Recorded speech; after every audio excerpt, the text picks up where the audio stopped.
மிக முக்கியமான விஷயத்தை நான் உன்னிடம் பேச வேண்டும். சிறிது நேரம் ஒதுக்கி என்னை பார்க்கவா.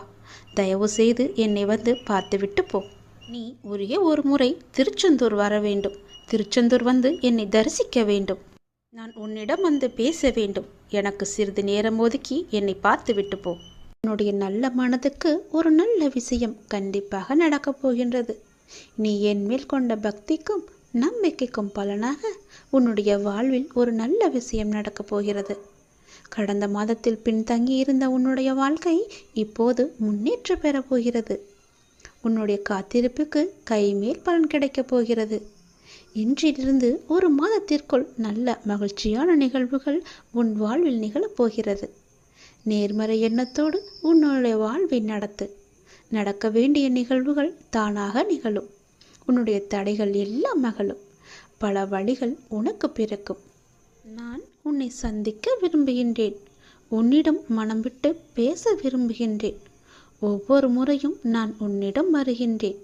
நீதான் என்னை கண்டு கொள்ளாமல் அலட்சியம் செய்கிறாய். ஆனால் இந்த முறை நீ என்னிடம் வர வேண்டுமென்று நான் விரும்புகிறேன். தயவு செய்து நீ என்னை வந்து பார்த்துவிட்டு போ. என்னை சந்திக்க சிறிது நேரம் ஒதுக்கு. எவ்வளவு சீக்கிரம் வருகிறாயோ அவ்வளவு சீக்கிரம் நீ என்னை வந்து பார்த்துவிட்டு போ. இதுவரை தேய்பிறையாய் இருந்த உன்னுடைய வாழ்க்கை இனி வளர்ப்பிறையாய் ஏற்றம் பெறப்போகிறது.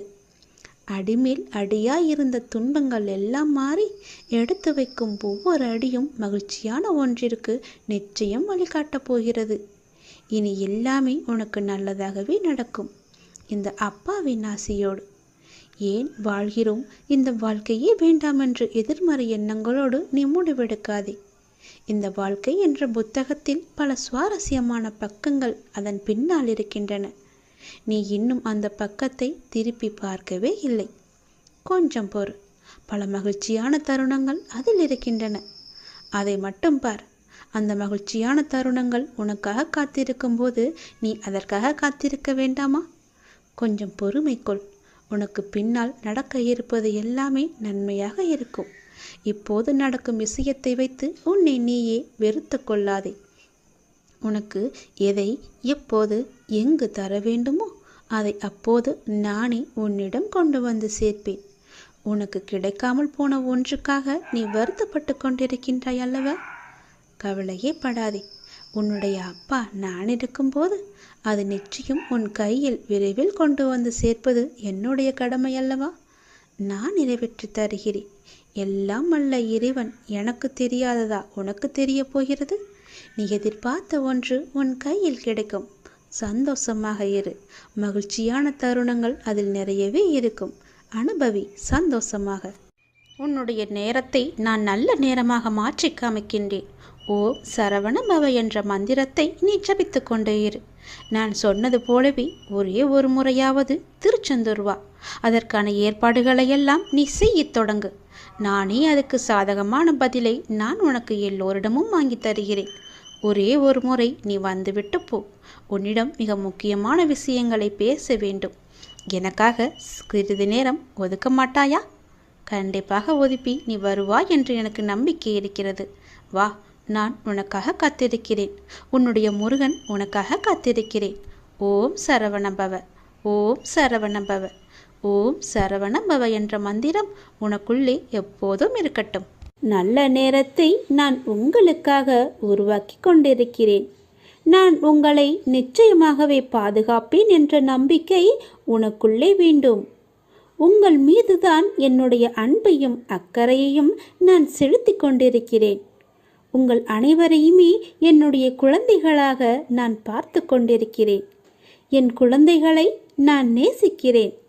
என் அனுமதி இல்லாமல் எதுவுமே நடக்காது. எதுவும் எவரும் எதையுமே உனக்கு செய்யவும் முடியாது. அதனால் நீ கவலையற்று இருக்காதே. எதற்குமே கவலையும் படாதே. உன் பாரத்தை சுமக்க எனது துவாரகாவில் நான் காத்து கொண்டிருக்கிறேன். அதனால் நீ கலங்கக்கூடாது. வாழ்க்கையில் துணிந்து போராடி கொண்டே இருக்க வேண்டும். நீ எந்த சூழ்நிலைகளையும் யாரையும் வெறுத்து ஒதுக்க நினைக்காதே. கடும் சொற்களால் நீ பேச நினைக்காதே. உனது பாரத்தை முழுவதுமாகவே என் மீது நம்பிக்கை வைத்து நீ செலுத்திப் பாரேன். நான் தயாராக இருக்கும்போது நீ எதற்காக கவலைப்படுகிறாய்? உன்னுடைய பாரத்தை நான் ஏற்க தயாராக இருக்கும்போது நீ ஏன் கவலைப்பட்டு கொண்டிருக்கிறாய்? நீ படும் வேதனையிலுமிருந்து நான் உன்னை நிச்சயமாகவே விடுவிப்பேன் என்ற நம்பிக்கை உனக்குள் எப்போது வருகிறதோ அந்த நொடி முதலே உன்னுடைய கவலைகள் எல்லாமே தீர்ந்துவிடும் என் குழந்தையே. உனக்கு ஏற்பட்ட பல கஷ்டங்கள் இருக்கிறது, கடன் தொல்லைகள் இருக்கிறது. இவைகளிலிருந்து நான் உன்னை விடுவிக்க நினைக்கிறேன். ஆனால் நீ என்னை நம்ப மறுக்கிறாய். இதுவரை நான் உனக்கு நேர்முகமாகவும் மறைமுகமாகவும் நீ பட்ட கஷ்டங்களுக்கெல்லாம் ஒரு விடை கொடுத்து கொண்டிருந்தேன். நீ எப்போது என் மீது அவன் நம்பிக்கையை வைத்தாயோ அப்போது முதலே என்னுடைய செயலெல்லாம் உன் கண்ணுக்கு தெரியாமல் போய்விட்டது. இது காலத்தின் கட்டாயம். உனது கர்ம பலன்களை நீ அனுபவிக்க வேண்டிய நேரம் இது. முழுவதுமாகவே அனுபவித்து விட்டாய். நீ மகிழ்ச்சியாகவே இருக்கப் போகிறாய். இனி உன் வாழ்க்கையில் நிச்சயமாகவே ஏற்றம் வந்து கொண்டே இருக்கிறது. இப்போது அனைத்திலும் உனக்கு வெற்றி என்றும் வெற்றி முழக்கம் மட்டுமே உன் காதுகளில் விழும். நான் உன்னுடன் இருக்கிறேன். எனக்காக ஒரே ஒரு முறை என் நாமத்தை உச்சரி. என்னை நம்பு. நான் சொல்வது போல நீ செய்து கொண்டே வந்தாய் என்றால் உன் வாழ்க்கையில் எந்த ஒரு பிரச்சனையும் இருக்காது. உனக்கு துணையாக உன் அப்பா இருக்கிறேன். தாய் உன்னை மறந்தாலும், பெற்ற தந்தை உன்னை மறந்தாலும், இந்த பெற்றெடுக்காத அப்பா நான் உன்னை மறக்க மாட்டேன். உங்கள் பாரத்தை என்னிடம் தாருங்கள், நான் சுமக்கிறேன். நான் உங்களிடம் கேட்பது எல்லாமே நம்பிக்கை, பொறுமை மட்டுமே. அதனால் என் மீது எந்த குறையும் இல்லாமல் என்னை நீ நம்பு.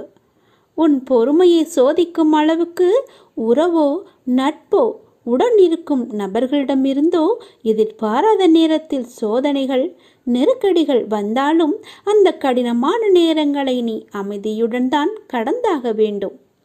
உனக்கு பக்கபலமாக நான் இருக்கிறேன் என்பதை நீ மறந்து விடாதே. அவர்கள் சொல்வது சொல்லிக்கொண்டே இருக்கட்டும். உன் பாரத்தை சுமக்க நான் துவாரகாவில் காத்து கொண்டிருக்கிறேன் என் குழந்தையே. துணிந்து வா, எதிர்த்து போராடு. எந்த சூழ்நிலையிலையும் எதற்காகவும் உன்னை நீயே தாழ்த்தி கொள்ளாதே. மகிழ்ச்சியாகவே இரு. வாழ்க்கையில் நிச்சயமாகவே ஏற்றம் பெறுவாய். இது என்னுடைய சத்திய வாக்கு. நான் உன்னுடன் இருக்கும்போது வீணாக அழாதே. அழுதது எல்லாமே போதும். அழுத காலம் எல்லாமே முடிந்துவிட்டது. இனி நீ சிரிக்கப் போகிறாய். மகிழ்ச்சியாக இருக்கப் போகிறாய். மகிழ்ச்சியில் துள்ளி குதிக்கப் போகிறாய். எவரவர் தூற்றினாரோ அவர் உன்னை பார்த்து பொறாமை கொள்ளும் காலம் வரப்போகிறது. நல்லதை மட்டுமே நினை. நல்லதை மட்டுமே செய். நல்லதை மட்டுமே பேசு. முடிந்தவரை உன்னால் முடிந்தவரை பிறருக்கு நீ உதவி செய். உன் மனதில் எப்போதும் ஒரு இரக்க குணம் இருக்கட்டும். கவலைப்படாதே, அப்பா நான் இருக்கிறேன். உன்னை எப்போதுமே கைவிடவே மாட்டேன். உன்னை தாக்குவதற்கு யார் நினைத்தாலும் அவை அனைத்துமே என்னை வந்து சேரும். எந்த அம்பு உன்னை நோக்கி வருகிறதோ அது என்னை நோக்கி வரும். எவர்கள் உன்னை நோக்கி அந்த அம்பை வீசினார்களோ பிற்காலத்தில் அதுவே அவர்களை வந்து சேரும். அதனால் அவர்கள் பேசுவதையெல்லாம் நீ காதில் வாங்கிக் கொள்ளாதே. துணிந்து எதிர்த்து நில். வருகிற அம்பு கூட என் பெயரை உச்சரிக்கும் போது தானாகவே உடைந்து திரும்பிவிடும். அதனால் பயமற்று இரு. சந்தோஷமாக இரு. உன் அப்பாவின் துணை உனக்கு எப்போதுமே உண்டு. இந்த சுழற்சியான வட்டத்தில் மேலே உள்ளது கீழே வரத்தான் செய்யும். கீழே உள்ளது மேலே ஒரு நாள் வரத்தான் செய்யும். அதனால் பேசுபவர்கள் பேசட்டும். நீ உன் இஷ்டம் போல சந்தோஷமாக இரு. உன் இப்போதைய நிலை கண்டு நீ துவண்டு கொண்டிருக்கிறாய். இந்த நிலை இப்படியே இருக்குமா? என்னை மீட்பார் யாரும் இல்லையா? எனக்கு உதவுவதற்கு யாரும் இல்லையா என்று உன் மனம் ஏங்கி தவித்து கொண்டிருக்கிறது. எல்லாமே எனக்கு தெரியும். நீ நம்பிக்கையை இழக்காதே கண்மணி. கொஞ்சம் காலம் பொறுமையாக இரு. கொஞ்சம் பொறுமை காத்துக்கொள். எப்பொழுதுமே நான் உன்னுடன் தான் இருப்பேன். எதற்குமே கவலை விடாதே. உன்னை விட்டு நான் எங்கும் அகலவே இல்லை. கொஞ்சம் தூரம் கூட நான் உன்னை விட்டு என்னால் செல்ல முடியாது. ஏனென்றால் நீ அப்படிப்பட்ட சூழ்நிலையில் சிக்கி தவித்து கொண்டிருக்கிறாய். உனக்கே என்ன ஆகிவிடுமோ என்ற பயம் உன் மனதிற்குள்ளே ஆணி வேறாக அச்சாணி போட்டு அமர்ந்திருக்கிறது. முதலில் நான் இருக்கிறேன் என்று நீ நம்ப வேண்டும். உன்னுடைய நிலை இந்த நிலை இப்படியே இருக்கும் என்று எண்ணுகிறாய் அல்லவா? கவலைப்படாதே. இந்த நிலை நிச்சயமாகவே மாறும். நீ சந்தோஷமாகவே இருப்பாய். ஏனென்றால் நான் உன் அருகிலேயே இருந்து கொண்டிருக்கிறேன். உன்னை நான் என் இரு கண் கொண்டு பார்த்து கொண்டே இருக்கிறேன். நீ என்னுடைய இரு கண்களையும் பார். அதில் உனக்கு ஒரு உயிரோட்டம் தெரிகிறதா என்று சொல். அப்படியென்றால் நான் உன்னுடனே உன்னை சுற்றிதான் நான் இருந்து கொண்டிருக்கிறேன் என்று அர்த்தம். என் கண்கள் கூட உன்னிடம் பேசும். நான் மௌனமாகவே இருக்கிறேன் என்று நீ புலம்பாதே. உனக்கு வேண்டியது எல்லாமே நான் செய்து கொண்டு தான் இருக்கிறேன். என்னால் நேரடியாக வந்து செய்ய முடியாது. அதனால்தான் யாரோ ஒருவர் மூலம் நான் செய்து கொண்டிருக்கிறேன்.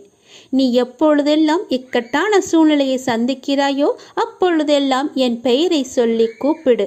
நான் உன் அருகில் இருப்பதை நீ உணர்வாய். நிச்சயமாகவே உணர்வாய். உன்னை விட்டு நான் எங்குமே போக மாட்டேன். என் இரு கண்களும் உன்னை மட்டும்தான் பார்த்து கொண்டே இருக்கின்றன. அதனால் நீ எதற்குமே பயப்படாதே. துணிந்து செல். எல்லாவற்றையுமே அடித்து நொறுக்கி போராடு. நிச்சயம் என் துணை உனக்கு எப்போதுமே உண்டு. என் அப்பா என்னை பார்த்து கொண்டிருக்கிறார் என்ற நம்பிக்கையோடு, என் அப்பா என்னை சுற்றி இருக்கிறார் என்ற நம்பிக்கையோடு, என் அப்பா எனக்கு உதவுவார் என்ற நம்பிக்கையோடு செயல்படு என் தங்கமே. நான் எப்போதும் உன்னுடன் தான் இருப்பேன். நீ கவலையற்று இரு. உனது கவலையால் எதையுமே சாதிக்க முடியாது. அப்படி முடிந்தால் நீ சாதித்துப்பார். அதில் எனக்கு ஒன்றும் பயமில்லை. உன்னால் முடிந்தால் நீ சாதித்து காட்டு. கவலை என்பது உன் மனதை என்பால் திருப்பாமல் கட்டி வைக்கின்ற வலை என்பதை நீ உணர்ந்து அதற்கு பிறகு நீ செயல்படு. முதலில் இந்த வலைக்குள்ளிருந்து நீ வெளியே வா. அப்போது நான் உனக்கு முழுவதுமாகவே உன் கண்களுக்கு நான் காட்சி தருவேன். எந்த நாளும் நான் வந்து உன்னை நிழலாக காப்பேன் என நீ என்னை நம்ப வேண்டும். நிம்மதியை உன்னிடம் வந்து நான் சேர்த்து விடுவேன் என்று நீ நம்ப வேண்டும். சந்தோஷமாக நான் உன்னை வாழ வைப்பேன் என்று நீ நம்ப வேண்டும். இப்படி என் மீது நம்பிக்கை வைத்தால்தான் எல்லாமே உனக்கு சுகமாக, நலமாக, வளமுடன் உன்னை வாழ வைக்க முடியும் என்னால். சுழற்சியை உடைப்பதுதான் ஆன்மீகம். செக்கு மாடு சுற்றி சுற்றி வருவது போல மீண்டும் மீண்டும் சுழல்கிறீர்கள். குழந்தையாக இருக்கும்போது விளையாட்டு, இளமையில் வேறு நாட்டம், 40 வயதை தாண்டினால் குழப்பமான மனநிலை, 60 வயதில் என்ன நடக்கிறது எனக்கு, எதற்காக இந்த வாழ்க்கை என்ற கேள்வி. இதை போய் ஒரு சிலர் ஆன்மீகம் என்று நினைத்து கொண்டு விடுகிறார்கள். அப்படியல்ல, இது வெறும் சுழற்சிதான். இப்படித்தான் உங்கள் மூதாதையர்களின் அதே பழைய சக்கரம் உங்கள் மூலமாக இப்போது சுழன்று கொண்டிருக்கிறது. ஆன்மீகம் என்றால் உங்கள் தாத்தாவும் அப்பாவும் அம்மாவும் உங்கள் மூலமாக ஜீவிப்பதற்கு அனுமதிக்காமல் உங்களது வாழ்க்கையை ஒரு புத்தம் புது உயிராக, ஒரு புதிய சாத்தியமாக நீங்களாகவே உருவாக்கிக் கொள்வதுதான். இதுதான் ஆன்மீகம். இந்த சுழற்சியை உடைப்பதுதான் ஆன்மீகம். கர்மா என்றால் தலைவிதி என்று அர்த்தமில்லை. அப்படி சொல்லியாக்கிவிட்டார்கள். உங்கள் தலைவிதியும் கூட உங்களுடைய செயல்தான். இதை உணர்ந்தால் இப்போது கர்மா என்பது உங்களை சிக்க வைக்கும் ஒன்று கிடையாது என்பது உங்களுக்கே தெரிய வரும். உங்களை விடுவிக்கும் ஒன்றாக அது மாறிவிடும். நிச்சயமாக இதை நீங்கள் உணர்ந்திட வேண்டும். நல்ல கர்மா எது, கெட்ட கர்மா எது, ஒவ்வொரு செயலுக்கும் ஒரு பின்விளைவு உண்டு என்பதை நீங்கள் தெரிந்து கொள்ள வேண்டும். உங்கள் செயலுக்கான விளைவு எப்படி இருந்தாலும் அதை நீங்கள் சந்தோஷமாக ஏற்றுக்கொள்ள தயாரானால் அது நல்லதா கெட்டதா என்ற கேள்வியே வராது. கர்ம வினைகள் பற்றிய கவலையே இருக்காது. மற்றபடி பாவம் புண்ணியம் என்பதெல்லாம் சொர்க்கம் பற்றி பேசுபவர்கள் பயன்படுத்தும் வார்த்தைகள். இயற்கை என்பது கொடூரமானதும் இல்லை, கருணையானதும் இல்லை. நல்லது கெட்டது என்பதெல்லாம் மனிதரின் பார்வையில் உள்ள கோணம்தான். மனிதன் அதை எப்படி பார்க்கிறான் என்பதை பொறுத்துதான் நல்லதும் இருக்கிறது, தீயதும் இருக்கிறது. நாம் நடந்து கொள்ளும் விதத்திலும் இது இருக்கிறது. அதனால் நாம் செய்யும் செயல்தான் நம்மை சுற்றி வரும் என்பதை நீங்கள் மறந்து விடாது. வாழ்க்கை நெருக்கடி நிறைந்ததாகவும் இருப்பதை பார்த்து நான் சஞ்சலப்படுகிறேன். என் மனம் சஞ்சலப்பட்டு கொண்டிருக்கிறது. யார் இந்த இக்கட்டான நேரத்தில் உதவுவார் என்று எல்லா இடத்திலும் உனது கையை விரித்து நீ கலக்கம் கொண்டிருக்கிறாய். துக்கமும் துயரமும் இப்போது உன்னை அழுத்தி கொண்டிருக்கிறது. இதிலிருந்து எழுந்து வர நீ முயற்சி செய்கிறாய். ஆனால் உன்னால் வர முடியவில்லை. ஏன் முடியவில்லை என்று யோசித்தாயா? முதலில் அதை எல்லாவற்றையுமே நீ மறந்துவிடு. நான் இப்படி இல்லை என்று மறந்துவிடு. நான் இப்படிதான் என்று நினைத்தால் நீ அப்படியே உட்கார்ந்து விடுவாய். என்னால் முடியும் என்று எழுந்து வா. முதலில் உன் முகத்தில் சிரிப்பை கொண்டு வா. அந்த சிரிப்பு இல்லாததுதான் இதற்கு எல்லாமே காரணம். எதையோ மனதில் போட்டுக்கொண்டு அழுது புலம்பி தவித்து கொண்டிருக்கிறாய். யாரிடம் போய் சொல்வது, யாரிடம் சொன்னால் எனக்கு தீர்வு கிடைக்கும் என்று அழுது கொண்டிருக்கிறாய். தங்கமி, முதலில் அதிலிருந்து வெளியே வந்துவிடு. உன் முகத்தை எப்பொழுதும் புத்துணர்ச்சியுடன் வைத்துக்கொள். உனக்கு ஒன்றுமே இல்லாதது போல, அதாவது எனக்கு எந்த துன்பமும் இல்லை, துயரமும் இல்லை, எந்த ஒரு பிரச்சனையும் இல்லை என்பது போல எப்பொழுதுமே உன் மனதை நீ புத்துணர்ச்சியோடு வைத்துக்கொள். உன் மனம் புத்துணர்ச்சியாக இருந்தால் உன் முகமும் புத்துணர்ச்சியாக கலையாக இருக்கும். அது இல்லாததுதான் இப்போதைய காரணம். உன் முகத்தை நீ நேரடியாக சென்று கண்ணாடியில் பார், எப்படி இருக்கிறது என்று, எவ்வளவு சோர்வாக எவ்வளவு கவலையாக இருக்கிறது என்று. எல்லாவற்றையுமே மறந்துவிடு. எனக்கு தான் என் அப்பன் இருக்கிறானே என்று தைரியமாக எல்லாவற்றையுமே மறந்து முதல் அடியை எடுத்து வை. உன் மனதை மகிழ்ச்சியாக வைத்துக்கொள். என்னை நம்பி என் ஆலயத்திற்கு நீ வா. நீ வளமுடன் வாழ்வாய், எந்த குறையும் இல்லாமல் வாழ்வாய். உனக்கு வாழ்க்கையில் எந்த ஒரு கஷ்டமும் இருக்காது, எந்த துன்பமும் இருக்காது, எந்த துயரமும் இருக்காது. முதலில் நான் சொல்வது போல செய். உன் வாழ்க்கை எப்படி இருக்கிறது என்று பார். உன்னை தேடி அவர்கள் விலகி சென்றவர்களெல்லாம் தானாக வருவார்கள். உன் மனதையும் உன்னையும் நீ புத்துணர்ச்சியோடு வைத்துக்கொண்டு உன் முகத்தில் புன்னகையை வைத்து பாரேன், எப்படி தேன் போல ஓடி வருகிறார்கள் என்று. என் துணை உனக்கு எப்போதுமே இருக்கும். சில நேரம் என் குழந்தையின் நலனுக்காக நான் வழிகளுடன் நடக்க வைத்து கொண்டிருக்கிறேன், நடந்து கொண்டும் இருக்கிறேன். இதுவே தீர்மான சூழலாக அமைகிறது. ஆனால் அது நீண்ட நாள் தொடரும் அளவிற்கு நான் உன் சாய்தேவா அதை விட மாட்டேன். உன் துயரங்களை நானே போக்குகிறேன். அதுவரை எதற்காகவும் அஞ்சாதே. உன்னோடும் உன் குடும்பத்தோடும் தான் நான் இருக்கிறேனே. இவ்வுலகில் இன்பமும் துன்பமும் நிலையற்றவை. இன்று இருப்பது நாளை மாறிப்போகும். எனவே மனம் கலங்காதே. இன்றைய சூழலில் நீ அவமானப்பட்டிருக்கலாம், கஷ்டப்பட்டிருக்கலாம். பலர் உன்னை பழி சொல்லுக்கு ஆளாக்கி வைத்திருக்கிறார்கள். அவற்றை எல்லாமே நீ கண்டு கொள்ளாதே. எதையுமே தீர்க்கமாக முடிவு செய்து விடாதே. இதுதான் என்னுடைய வாழ்க்கை என்று தீர்மானம் எடுத்துக்கொள்ளாதே. உன்னுடைய கஷ்டங்கள் எல்லாமே முடிந்துவிட்டன. நீண்ட நாள் வரை நீ பொறுத்திருக்க வேண்டாம். கொஞ்சம் காலம் பொறுத்திருந்தால் போதும். கொஞ்சம் காலம் என்பது 2 நாட்கள் கூட ஆகலாம். நீ வெகு தொலைவில் இருக்கிறது என்று கற்பனை செய்து கொள்ளாதே. உன்னுடைய வெகு நாட்களாக இருந்த துன்பங்கள் துயரங்கள் எல்லாமே முடிந்துவிட்டது என் தங்கமே. உன் அப்பாவின் சொல்படி நடந்து கொள். நீ எதற்காகவும் யாருடைய பேச்சையும் நீ காது கொடுத்து கேட்காதே. அவர்கள் பேசுபவர்கள் பேசிக்கொண்டு தான் இருப்பார்கள், தூற்றுவர்கள் தூற்றிக்கொண்டு தான் இருப்பார்கள். நீ உனக்கு உண்மையாக இரு. உன்னை சுற்றியுள்ளவர்களுக்கு நீ உண்மையாக இரு. அடுத்தவர் பழி சொல்லுக்கு ஆளாகும்படி நீ செய்து விடாதே. உன்மேல் ஒரு பழி விழுந்தால் அதை தொடுப்பது கடினம்.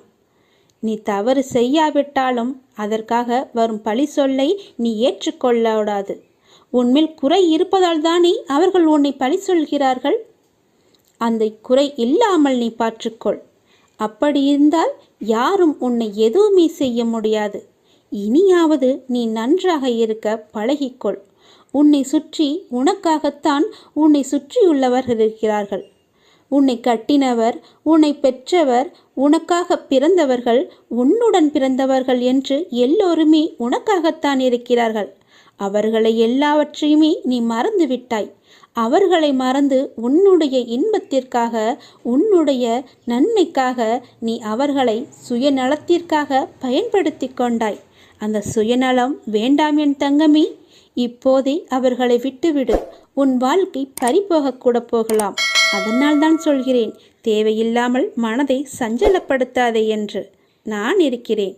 வாழ்க்கை எந்த திசையில் செல்ல வேண்டும் என்பதை சரியாக தீர்மானித்து விட்டால் அந்த வானத்தையும் கூட எளிதாக எட்டிவிடலாம்.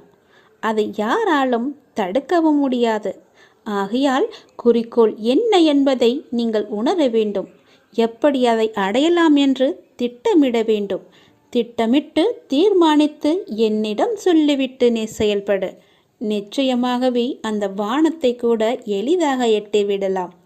இது யாரும் அந்த இறைவன் நினைத்தால் கூட தடுக்க முடியாது. தனிமை கிடைப்பது உன்னை நீ தெரிந்து கொள்வதற்காகத்தான். அந்த தனிமையை கூட நீ தூங்கி கழித்து விடாதே. அதில் பலவிதமான அர்த்தங்கள் இருக்கிறது. தவறுகள் நடப்பது உன்னை நீ திரித்து கொள்வதற்காகத்தான். முயற்சிகள் எடுப்பது கூட உன்னை நீ முன்னேற்றிக் கொள்வதற்காகத்தான். எதிரிகள் கிடைப்பது கூட உன்னை நீ வளர்த்து கொள்வதற்காகத்தான். அதனால் எல்லாவற்றையுமே லேசாக நினைத்து விடாதே. எல்லாவற்றிற்குமே ஒரு காரண காரியங்கள் நிச்சயமாகவே இருக்கும். நான் சொல்வது போல செய்.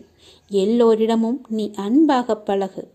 அவர்களுக்கு நீ ஆறுதல் அளிக்கும் முறையில் பழகு. காலத்தோடு நீ இணைந்து பழகு.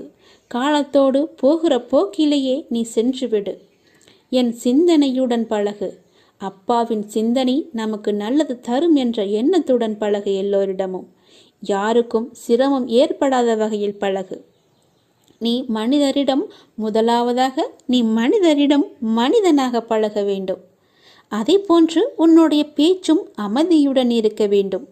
நேற்றைய மனிதனின் குணம் இன்று பார்க்க முடியாது. குணங்கள் என்பது மாறிக்கொண்டே இருக்கும். காலங்கள் எப்படி மாறிக்கொண்டே இருக்கிறதோ அதற்கு போல மனிதனின் குணங்களும் மாறிக்கொண்டே இருக்கும்.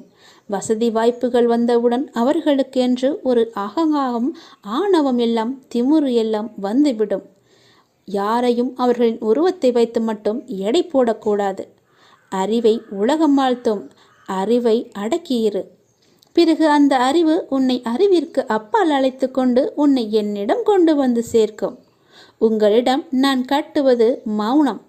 நாம் மௌனமாக இருப்பதற்கு கூட காரணம் என்னவென்று ஏற்கனவே நான் சொல்லிவிட்டேன். அதனால் நீங்கள் நினைக்கலாம், அப்பா என்னை கண்ணெடுத்து பார்க்கவில்லை என்று, நான் செவி கொடுத்து கேட்கவில்லை என்று. அந்த நினைவை நீங்கள் அறவே ஒழித்து விடுங்கள். என் அப்பாவின் துணை எனக்கு என்றுமே இருக்கும். நான் சொல்லாவிட்டாலும் என் அப்பாவிற்கு என்னுடைய கஷ்ட நஷ்டங்கள் எல்லாமே தெரியும் என்று நீ நம்ப வேண்டும். அப்போதுதான் உன் அப்பாவின் துணை, உன் அப்பாவின் ஆசி, உன் அப்பாவின் முழு அருளும் உனக்கு கிடைக்கும். உனக்கு துணை நான்.